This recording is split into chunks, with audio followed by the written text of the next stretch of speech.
Hello everyone, DVS ম্যাডামের ক্লাসে তোমাদের সকলকে স্বাগতম। আমি ডিভিএস ম্যাডাম। সবার আগে চ্যানেলটা সাবস্ক্রাইবের পর প্রত্যেকে নোটিফিকেশন অন রাখবে, যাতে যখন যখন ভিডিও আপলোড হোক তোমাদের কাছে পৌঁছে যায়। আলোচনার বিষয় ক্লাস 7 জিওগ্রাফি চ্যাপ্টার 9 এশিয়া মহাদেশের থেকে খুব গুরুত্বপূর্ণ কিছু প্রশ্নগুলো দিলাম। এই প্রশ্নগুলো যদি করো, অনেক ধরনের প্রশ্ন, এই কয়েকটা প্রশ্ন আমি দিয়েছি, করা থাকে অনেক ধরনের প্রশ্ন আসে, যে প্রশ্নের আনসারগুলো এই প্রশ্নগুলো করা থাকলে করতে পারবে। কি কি প্রশ্ন এর থেকে তোমরা পাবে সেটা আমি আলোচনা করতে করতে তোমাদের সঙ্গে ডিসকাশন করব। ঠিক আছে, শুরু করা যাক। ভিডিওটা বেশির থেকে বেশি লাইক শেয়ার করো। প্রশ্ন বিচিত্রে তোমাদের আমি সমস্ত ছোট প্রশ্নগুলো দিয়ে দিয়েছি, বড় প্রশ্নগুলো যেগুলো আছে সেগুলো আমি দিচ্ছি। সো খুব ভালো করে এগুলো ফলো করো, কিন্তু অবশ্যই ইম্পর্টেন্ট। ওকে, শুরু করা যাক। আর পাঠ্য বইয়ের পড়াগুলো আমাদের হয়ে গেছে, প্লেলিস্ট ভিজিট করো, সব পেয়ে যাবে। দেখো, আমাদের 9 নম্বর চ্যাপ্টারে কী কী গুরুত্বপূর্ণ প্রশ্ন আমরা পেতে পারি, অর্থাৎ এশিয়া মহাদেশে। সবার প্রথমে প্রশ্ন হচ্ছে, এশিয়ার জলবায়ু অঞ্চলের শ্রেণীবিভাগ করে সংক্ষিপ্ত বর্ণনা করো। অথবা প্রশ্নটা এভাবে আসে, এশিয়ার প্রধান বৈশিষ্ট্য হবে না, এটা এশিয়ার প্রধান 4টি জলবায়ু অঞ্চলের অবস্থান ও তার বৈশিষ্ট্য। ঠিক আছে, 4টি জলবায়ু অঞ্চলের অবস্থান ও তার বৈশিষ্ট্য, এইভাবে প্রশ্নটা আসে। তাহলে আমরা উত্তরটা কিভাবে দিতে পারি? আমরা দেব, একই মহাদেশে বিভিন্ন ধরনের জলবায়ুর প্রভাব অনুভূত হওয়ায় এশিয়ার জলবায়ু অন্যতম বৈশিষ্ট্য। ঠিক আছে, জলবায়ুর তারতম্য অনুসারে এই মহাদেশকে 11টি জলবায়ু অঞ্চলে ভাগ করা হয়ে থাকে। যথা বলে আমরা দেব নিরক্ষীয় জলবায়ু অঞ্চল। এবার লিখব। এবার একটা কথা বলি, 3 নম্বর বা 5 নম্বরের প্রশ্নে কিন্তু এরকম আসে যে নিরক্ষীয় জলবায়ু অঞ্চল সম্পর্কে ব্যাখ্যা করো। তো তখন কিন্তু আমাদের কি লিখতে হবে না, একই মহাদেশে বিভিন্ন ধরনের জলবায়ুর প্রভাব অনুভূত হওয়া এশিয়ার জলবায়ুর অন্যতম বৈশিষ্ট্য। জলবায়ুর তারতম্য অনুসারে এশিয়াকে 11টি জলবায়ু অঞ্চলে ভাগ করা যায়, যথা নিরক্ষীয় জলবায়ু অঞ্চল। বলে আমরা ব্যাখ্যা শুরু করব, অর্থাৎ আমরা কিন্তু প্রথমে এইটাকে তুলে দেবো। ঠিক আছে, এই যে এইটাকে প্রথমে তুলে দেবো, যে লেখাটা আছে প্রথমে দেখতে পাচ্ছ, আমি যেটা কেটে দিলাম সেটা নয়, এই যে এখান থেকে এতটা তুলে দেবো। তুলে দেওয়ার পরে আমরা নিরক্ষীয় জলবায়ু অঞ্চলটা শুধু ব্যাখ্যা করে দেবো। ঠিক আছে, মনে থাকবে। তাহলে অবস্থান আমরা লিখব, নিরক্ষরেখার উভয় পাশে 5 ডিগ্রি থেকে 10 ডিগ্রি উত্তর ও দক্ষিণ অক্ষাংশের মধ্যবর্তী দেশসমূহ, যেমন মালয়েশিয়া, ইন্দোনেশিয়া, সিঙ্গাপুর, ভারতের আন্দামান ও নিকোবর দ্বীপপুঞ্জ, শ্রীলঙ্কা, মালদ্বীপ প্রভৃতি দেশে এই জলবায়ু লক্ষ্য করা যায়। প্রধান বৈশিষ্ট্য, এই পয়েন্টে আমরা লিখব উষ্ণতা। সবার প্রথমের পয়েন্ট দিয়ে আমরা লিখব সূর্যরশ্মি লম্বভাবে পড়ে বলে সারা বছর উষ্ণতা বেশি থাকে। বার্ষিক গড় উষ্ণতা 25 ডিগ্রি সি থেকে 30 ডিগ্রি সি পর্যন্ত। বৃষ্টিপাত আমরা দিয়ে লিখব প্রায় প্রতিদিন বিকেলে ঝড় ও বজ্রবিদ্যুৎ সহ পরিচলন বৃষ্টিপাত হয়। একে 4 o'clock, এটা 4 o'clock রেইনফল বলে। নেক্সট আমরা লিখব হচ্ছে বার্ষিক গড় বৃষ্টিপাত 200 থেকে 250 সেমি। এখানে লিখব অন্যান্য বৈশিষ্ট্য, 1 নম্বর দিয়ে লিখব সারা বছর এখানে উষ্ণ ও আর্দ্র জলবায়ু দেখা যায় বলে ঋতু বৈচিত্র্য দেখা যায় না। ঠিক আছে, নেক্সট লিখব বায়ুতে জলীয় বাষ্প অধিক পরিমাণে থাকায় সর্বদা অস্বস্তিকর অবস্থা বজায় থাকে বা বিরাজ করে। ঠিক আছে, নেক্সট আমরা লিখব মৌসুমি জলবায়ু অঞ্চল। এবার দেখো, নিরক্ষীয় জলবায়ু অঞ্চল হয়ে গেল। এবার যদি আমাকে সেমভাবে মৌসুমীয় জলবায়ু অঞ্চল সম্বন্ধে ব্যাখ্যা করতে দেয়, তাহলে প্রথমের আমরা পয়েন্টটা দেব। সবার আগে কি বলেছিলাম প্রথম পয়েন্টটায়, না লিখব একই মহাদেশে বিভিন্ন ধরনের জলবায়ুর প্রভাব অনুভূত হওয়া এশিয়ায় জলবায়ুর অন্যতম বৈশিষ্ট্য। জলবায়ু তারতম্য অনুযায়ী এশিয়াকে 11টি জলবায়ু অঞ্চলে ভাগ করা যায়, যার মধ্যে অন্যতম হচ্ছে মৌসুমী জলবায়ু অঞ্চল। বলে এবার ব্যাখ্যা করা শুরু করব, অর্থাৎ প্রথমেরটা দেব, দিয়ে আমরা মৌসুমী জলবায়ু থেকে শুরু করব। ঠিক আছে, তাহলে বোঝা গেল।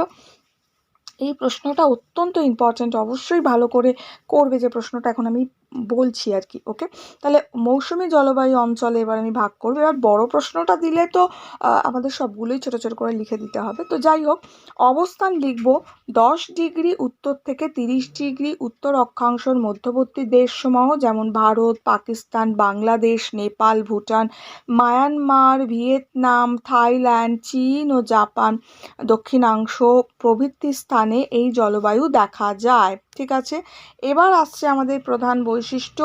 সবার প্রথমে দেব উষ্ণতা পয়েন্ট, এটা উষ্ণতা, হ্যাঁ, পয়েন্ট করে আমরা দেব গ্রীষ্মকালে 20 ডিগ্রি সি থেকে 30 ডিগ্রি সি এবং শীতকালে 15 ডিগ্রি সি থেকে 20 ডিগ্রি সি তাপমাত্রা থাকে। ওকে, নেক্সট বৃষ্টিপাতে আমরা, এটা উষ্ণতা গেল, নেক্সট বৃষ্টিপাতে আমরা দেব দক্ষিণ পশ্চিম মৌসুমি বায়ুর প্রভাবে গ্রীষ্মকালে 100 থেকে 200 সেমি বৃষ্টিপাত হয়, শীতকালে শুষ্ক থাকে। নেক্সট আমরা লিখব বায়ু প্রবাহ, এখানে লিখব মৌসুমি জলবায়ু অঞ্চলে বছরের 6 মাস উত্তর পূর্ব দিক থেকে এবং পরের 6 মাস দক্ষিণ পূর্ব দিক থেকে বায়ু প্রবাহিত হয়। মৌসুমি বায়ু প্রবাহের কারণে 4টি ঋতু গ্রীষ্ম, বর্ষা, শরৎ ও শীত পর্যায়ক্রমে আবর্তিত হয়। ঠিক আছে, এটা হলো। নেক্সট আমরা দেব হচ্ছে চীন দেশীয় জলবায়ু অঞ্চল। এখানে আমরা দেব অবস্থান। চীন দেশীয় জলবায়ু অঞ্চল সম্বন্ধে ব্যাখ্যা দিল সেম টু সেম, যেভাবে বললাম সেভাবে লিখবে। তাহলে এখানে আমরা লিখব অবস্থান, লিখব 25 ডিগ্রি উত্তর থেকে 40 ডিগ্রি উত্তর অক্ষাংশের মধ্যবর্তী দেশসমূহ, যেমন দক্ষিণ কোরিয়া, মধ্য ও উত্তর চীন, জাপান এই জলবায়ু বিরাজমান। প্রধান বৈশিষ্ট্য, এই পয়েন্টটা করে আমরা লিখব, জাস্ট সেকেন্ড, এই পয়েন্ট করে আমরা লিখব উষ্ণতা। উষ্ণতা দিয়ে লিখব গ্রীষ্মকালীন গড় উষ্ণতা হবে এটা, উষ্ণতা 30 ডিগ্রি সি ও শীতকালীন উষ্ণতা 5 ডিগ্রি সি থেকে 10 ডিগ্রি সি। ওকে, নেক্সট বৃষ্টিপাত দেব গ্রীষ্মকালে সমুদ্রের উপর দিয়ে আসা জলীয় বাষ্পপূর্ণ মৌসুমি বায়ুর প্রভাবে গড়ে 100 সেমি বৃষ্টিপাত হয়ে থাকে। ওকে, নেক্সট আমরা দেব ভূমধ্যসাগরীয় জলবায়ু অঞ্চল। এটা কিন্তু অনেক আমরা প্রশ্নপত্রে পেয়েছি কিন্তু, যে ভূমধ্যসাগরীয় জলবায়ু অঞ্চল। ঠিক আছে, তো যাই হোক, ভূমধ্যসাগরীয় জলবায়ু অঞ্চল দিলেও প্রথমে ওইটুকু লিখবো যেটা বললাম, তারপরে এটা ব্যাখ্যা দেব অবস্থান 30 ডিগ্রি থেকে 45 ডিগ্রি অক্ষাংশের মধ্যে ভূমধ্যসাগরের তীরে অবস্থিত সিরিয়া, লেবানন, জর্ডন, তারপরে ইসরায়েল, তুরস্ক ইত্যাদি দেশে এই জলবায়ু পরিলক্ষিত হয়ে থাকে বা দেখতে পাওয়া যায়। ভূমধ্যসাগরীয় জলবায়ু অঞ্চলের অবস্থান পয়েন্ট করে দেব 30 ডিগ্রি থেকে 45 ডিগ্রি অক্ষাংশের মধ্যে ভূমধ্যসাগরের তীরে অবস্থিত সিরিয়া, লেবানন, জর্ডন, ইসরায়েল, তুরস্ক প্রভৃতি দেশে জলবায়ু পরিলক্ষিত হয়ে থাকে। ঠিক আছে, এবার আমরা প্রধান বৈশিষ্ট্যে যাব, দেব হচ্ছে উষ্ণতা। উষ্ণতা দিয়ে দেব গ্রীষ্মকালীন গড় উষ্ণতা, এটা উষ্ণতা হবে 21 ডিগ্রি সি থেকে 27 ডিগ্রি সি এবং শীতকালীন 5 ডিগ্রি সি থেকে 10 ডিগ্রি সি। বৃষ্টিপাত পশ্চিমা বায়ুর প্রভাবে শীতকালে 25 থেকে 50 সেমি বৃষ্টিপাত হয়ে থাকে বা হয়। নেক্সট আমরা দেব হচ্ছে আবহাওয়াতে দেব ভূমধ্যসাগরীয় জলবায়ু অঞ্চলের সমুদ্রের প্রভাবাধীন সমভাবাপন্ন এবং রোদ ঝলমলে আবহাওয়া দেখা যায়। উষ্ণ মরু অঞ্চল সম্পর্কে ব্যাখ্যা দিলেও আমরা সেম টু সেম দেব, প্রথমেরটা দিয়ে এটা আমরা দেব। ঠিক আছে, তাহলে উষ্ণ মরু অঞ্চল সম্পর্কে কি লিখব, অবস্থান আরব মরুভূমি, থর মরুভূমি, ইরাক, ইরান, কুয়েতের কিছু অংশ এই জলবায়ু নিয়ন্ত্রণাধীন। ওকে, প্রধান বৈশিষ্ট্য, এই প্রধান বৈশিষ্ট্য পয়েন্ট করে আমরা দেব হচ্ছে উষ্ণতা। আচ্ছা, উষ্ণতা পয়েন্ট করে দেব হচ্ছে গ্রীষ্মকালীন গড় উষ্ণতা 30 ডিগ্রি সি থেকে 35 ডিগ্রি সি এবং শীতকালীন গড় উষ্ণতা 15 ডিগ্রি সি থেকে 25 ডিগ্রি সি। বৃষ্টিপাতে আমরা দেব হচ্ছে বার্ষিক বৃষ্টিপাতের পরিমাণ 10 থেকে 25 সেমি। ঠিক আছে, নেক্সট সাইবেরিয়া জলবায়ু অঞ্চল। সাইবেরিয়া জলবায়ু অঞ্চলে আমরা কি দেবো, অবস্থান পয়েন্ট করে আমরা দেব তুন্দ্রা অঞ্চলের দক্ষিণে সাইবেরিয়া ও শাখালিন দ্বীপপুঞ্জে এই জলবায়ু দেখা যায়। প্রধান বৈশিষ্ট্য পয়েন্ট করে আমরা দেব হচ্ছে, জাস্ট সেকেন্ড, পয়েন্ট করে দেব হচ্ছে উষ্ণতা। উষ্ণতায় আমরা দেব হচ্ছে স্বল্পস্থায়ী গ্রীষ্মকালীন গড় উষ্ণতা 15°C এবং দীর্ঘস্থায়ী শীতকালীন মানে 7 মাস ব্র্যাকেটে দেবে গড় উষ্ণতা হিমাঙ্কের নিচে থাকে। ওকে, বৃষ্টিপাত খুব কম বৃষ্টিপাত এখানে দেখতে পাওয়া যায়। নেক্সট আমরা দেব তুন্দ্রা জলবায়ু অঞ্চল। এখানে দেব অবস্থান সুমেরু বৃত্তের। এইটা জলবায়ু অঞ্চলগুলো কিন্তু ভীষণ ইম্পর্টেন্ট, অবশ্যই পড়বে। হ্যাঁ, যদি আমার সবটা দেয়, সবটা সাধারণত দেয় না, 4-5টা হয়তো দেয়, যদি সবটা দেয় আমাকে, অর্থাৎ এশিয়ার প্রধান 4টি জলবায়ু অঞ্চলের অবস্থান এবং বৈশিষ্ট্য, এইটা কিন্তু আসে পরীক্ষায়, ঠিক আছে? তাহলে এর থেকে যে কোনো 4টে জলবায়ু অঞ্চল সম্পর্কে দিয়ে দেবে।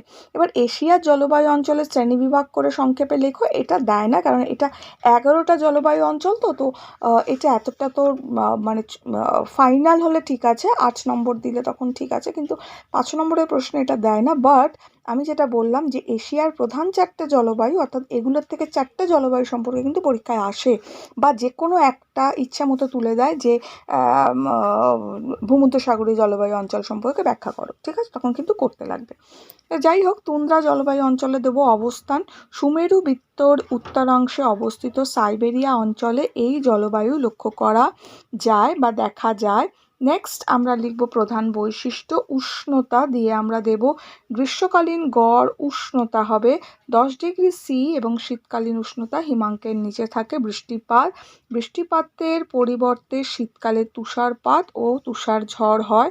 বছরে 4 থেকে 9 মাস পর্যন্ত তুষারপাতের ভূমি বরফাবৃত থাকে।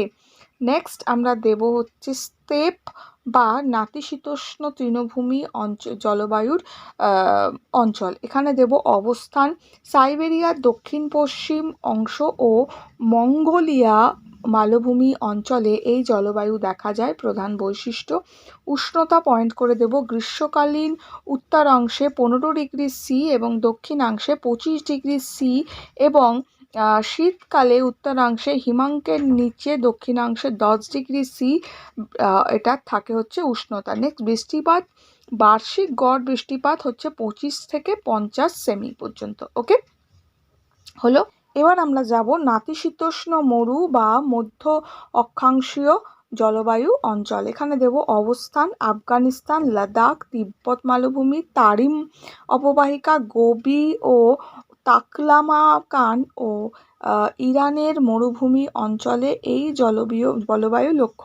প্রধান বৈশিষ্ট্যে আমরা দেব উষ্ণতা পয়েন্ট করে দেব গ্রীষ্মকালীন গড় উষ্ণতা হবে উষ্ণতা 25°C থেকে 30°C, শীতকালীন গড় উষ্ণতা 0°C থেকে 10°C পর্যন্ত। ওকে, বৃষ্টিপাত হচ্ছে বার্ষিক গড় বৃষ্টিপাত 10 থেকে 30 সেমি পর্যন্ত হয়ে থাকে। ওকে, আর নেক্সট হচ্ছে মাঙ্গোরীয় জলবায়ু অঞ্চল সম্পর্কে আমরা লিখব। এখানে আমরা লিখব অবস্থান চীনের মাঞ্চুরিয়া ও উত্তর কোরিয়ার উত্তরাংশ, জাপানের হোক্কাইডো যাকে বলা হয়, ঠিক আছে, আর শাখালিন দ্বীপপুঞ্জে এই জলবায়ু বিরাজমান, ঠিক আছে। প্রধান বৈশিষ্ট্য উষ্ণতা গ্রীষ্মকালের গড় উষ্ণতা 20°C, শীতকালের হচ্ছে উষ্ণতা হচ্ছে কত না, শীতকালীন উষ্ণতা হচ্ছে -15°C পর্যন্ত। ওকে, নেক্সট হচ্ছে বৃষ্টিপাত। বৃষ্টিপাত দেব হচ্ছে গ্রীষ্মকালীন বার্ষিক গড় বৃষ্টিপাতের পরিমাণ 50 থেকে 75 সেমি। ওকে, হলো। নেক্সট হচ্ছে পার্বত্য জলবায়ু অঞ্চল। এখানে দেব হচ্ছে সবার প্রথমে পয়েন্ট, এই জায়গাটা ভুল এসছে, এটা অবস্থান হবে। সবার প্রথমে হচ্ছে অবস্থান দেব এশিয়ার মধ্যভাগে পার্বত্য অঞ্চলে এই জলবায়ু দেখা যায়। প্রধান বৈশিষ্ট্য উষ্ণতা পয়েন্ট করে আমরা দেব দীর্ঘস্থায়ী শীতকালে তাপমাত্রা হিমাঙ্কের নিচে থাকে এবং প্রবল তুষারপাত হয়। গ্রীষ্মকালে স্বল্পস্থায়ী। ওকে, বৃষ্টিপাত দেব গ্রীষ্মকালে শৈলক্ষেপ বৃষ্টিপাত হয়। তাহলে এখানে এই প্রশ্নের উত্তরটা শেষ হয়ে গেল। তাহলে এই প্রশ্নটা কিন্তু করবে অবশ্যই, এখান থেকে জলবায়ু একটা থাকেই, তো যে কোনো জলবায়ুটাই আসতে পারে কিন্তু।